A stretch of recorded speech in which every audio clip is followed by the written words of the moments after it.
Dejen de sentirse víctimas. Dejen de conmiserarse. Dejen de sentir autolástima. Y por eso invité al doctor Sean Grover, que es un gran psicoterapeuta, desde la ciudad de Nueva York, a hablar con ustedes el día de hoy, porque Sean ha tenido pacientes que se sienten miserables, que generan automiseria, que se sienten víctimas. Y no hay nada peor que ponerte en el papel de víctima. Y por eso está Sean con nosotros. Entonces, sí existe la miseria autogenerada y el victimismo. So, Sean, welcome. Happy New Year. Happy to have you back on the show. And I love the subject that we're talking about today. Absolutely. This is a big one. You know, people come to therapy looking for solutions, but a lot of the problems are self-generated misery. This is what I always say. On top of everything, misery loves company. Absolutely. So people, look what people do. They change their jobs, they'll change relationships, they'll move to a new place, and they feel good for a short amount of time, but eventually that old feeling of misery begins to creep in because they're not really dealing with the underlying causes. So where does the problem come from? Well, there's really two ways of looking at it. There's sort of passive approaches that generate misery. Now, we all know these, right? Passive, not exercising, not dieting, being isolated, looking for quick fixes to like feel better. So sitting at home scrolling through your phone may offer you some relief, but in the long term, it's not going to deliver you any sustainable happiness. So what we're looking at, so the first is passive forms that undermine happiness. And the second one we also know, which is actively undermining your happiness. These are self-destructive choices. Very obvious, right?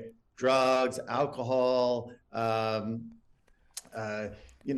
isolating yourself. These are choices you make, or just being defiant or not managing your anger. It may feel great to yell at someone in a store. You get some relief, but again, this is not going to lead anywhere. Or even always looking for toxic relationships. That's right. Doing things that are not good for you. You're searching for happiness outside of yourself. You're looking to be saved, but you're losing the battle. So we got those two versions of misery, the passive and the active. Absolutely. And sometimes it's combined. Yeah, absolutely. Yes, because people are very complicated. You know, they think they're doing the right thing, but they're really just looking for some relief, and they're not considering that short-term relief doesn't lead to sustainable long-term happiness. Why does that happen? Why do we do this?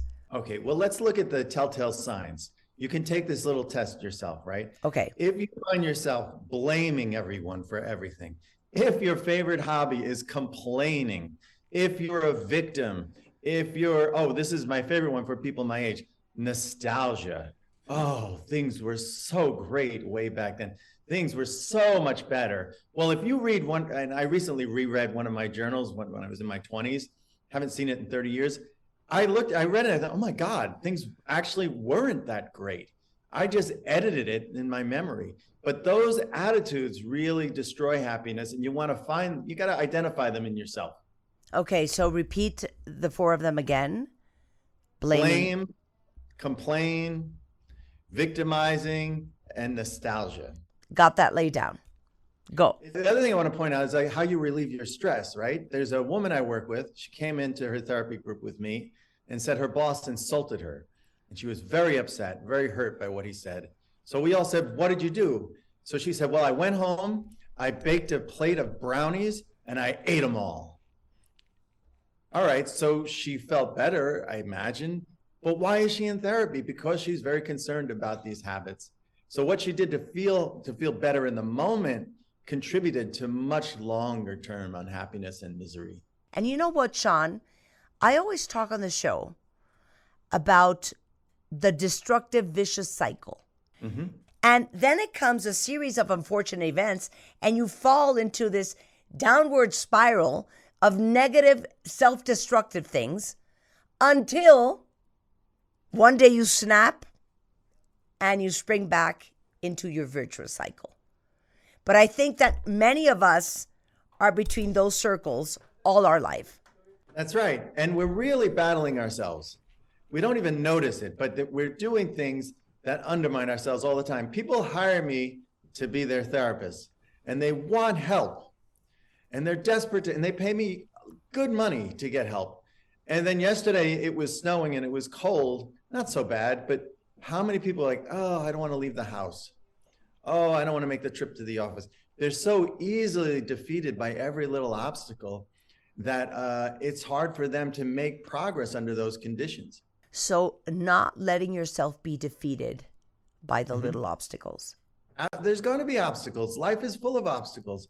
We're not really interested. Look, if you lose a job or you have these external obstacles, it's very dramatic. These are the things of great literature and movies. The hero rises above and defeats the villain.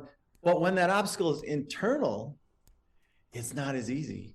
Vamos con Sean a una lista de preguntas que quiero que se hagan todos el día de hoy para identificar cuáles son las conductas que ustedes tienen que generan un gran problema y evitan que sean más felices de lo que pueden ser. So, what I said in Spanish is, now that we understand the problem and what we do every day to generate misery in our lives, these are the questions everybody needs to ask themselves today. That's right. Okay. And you have to be prepared because this is going to be a challenge. This is going to be really hard to confront yourself about behaviors that undermine your happiness.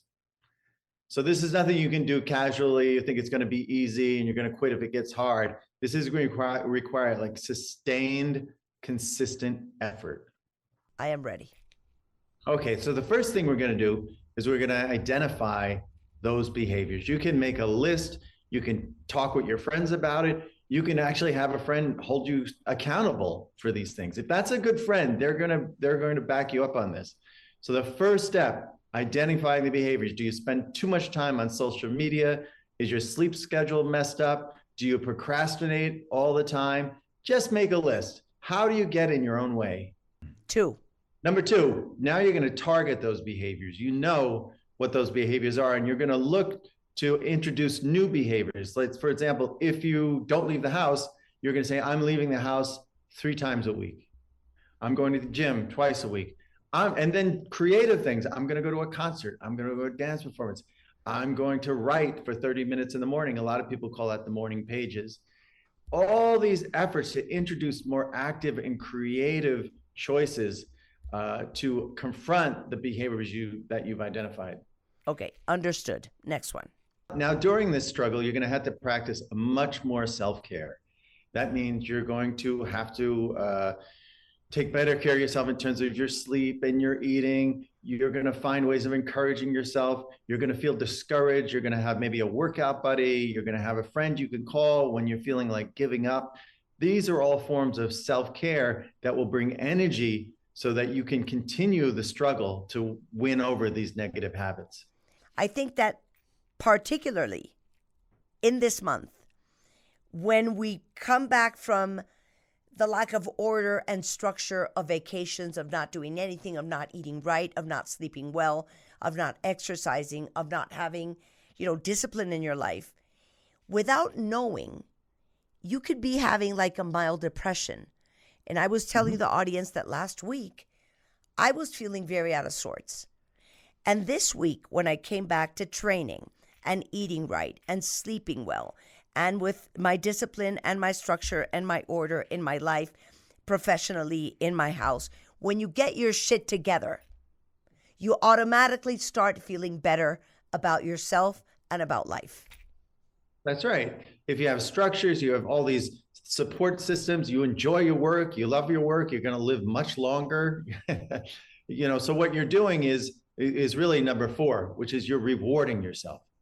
When you do things well, it feels good. There's a woman I saw for many years. She said, every time I come and do a therapy session, I go to my favorite bakery and I get a cookie. She said, I got a cookie because I went to therapy. And her whole life was surrounded about acknowledging, I'm working hard, I'm trying to grow, I deserve a reward. So rewarding yourself and taking a moment, giving yourself a pat on the back is part of the process. Okay, and then there's one last thing we need to do. All right, the one last thing, you have to keep your eye on the prize. You have to realize that this is going to pay off. There's going to be ups and downs. There's going to be struggles. It's a lonely battle confronting these things.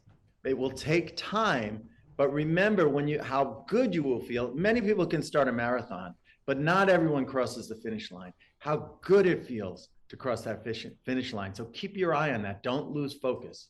Thank you very much, Sean, for being on the show as always and for making us think. Take care. Bye-bye.